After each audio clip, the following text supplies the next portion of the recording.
Alors Ayman, pourquoi avoir voulu ce rassemblement à Beyrouth en même temps que celui de Paris?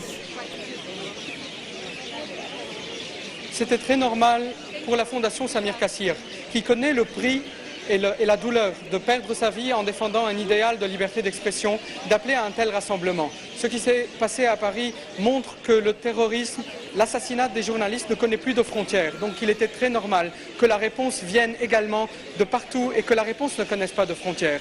Beyrouth, en tant que capitale historique des libertés dans le monde arabe, a été bien sûr l'endroit le plus naturel pour organiser un tel rassemblement.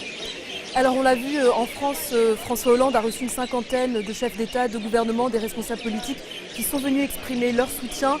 Les responsables libanais comme étrangers ont également répondu présents à votre appel. Absolument, les responsables libanais ont été présents, des ministres, des députés, mais également des ambassadeurs européens, arabes étaient là. Et c'est quelque chose qui signifie beaucoup. C'est un appel qui est venu d'une organisation de la société civile sur Facebook. On n'est pas passé par les canaux médiatiques traditionnels, par les canaux partisans traditionnels pour organiser de tels rassemblements. Et voir qu'il y a des centaines et des centaines de participants sur cette place nous touche et envoie un message très très fort au reste du monde, un message de solidarité à la France et à tous les dessinateurs libres. C'est un message qui doit également aller à tous les caricaturistes, à tous les dessinateurs, à tous les journalistes du monde arabe, de casser les tabous, d'aller toujours plus loin dans le refus de toute forme de censure, parce qu'il y a un rassemblement comme celui d'aujourd'hui et qui représente également l'opinion de plein de personnes qui ne nous ont peut-être pas rejoints, qui sont toujours prêts à défendre la liberté d'expression. Mais pourquoi est-ce qu'il a fallu attendre de tels événements en France qu'une rédaction française soit attaquée pour qu'il y ait cette unité justement, cette solidarité ici au Liban?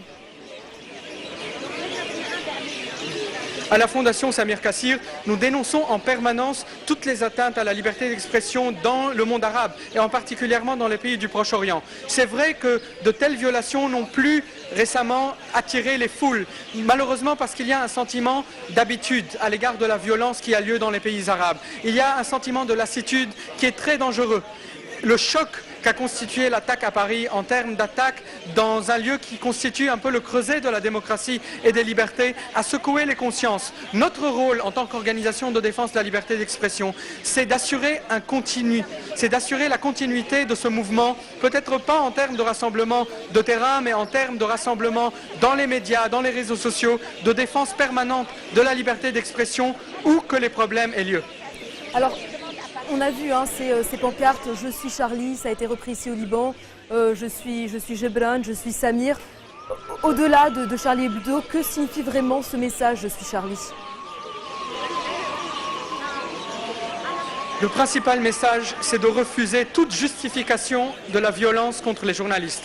On a vu des gens peut-être bien intentionnés qui ont dit « Je suis contre ce qui s'est passé à Paris, mais… » C'est ce « mais », ces 4 lettres M-A-I-S qui sont très dangereuses.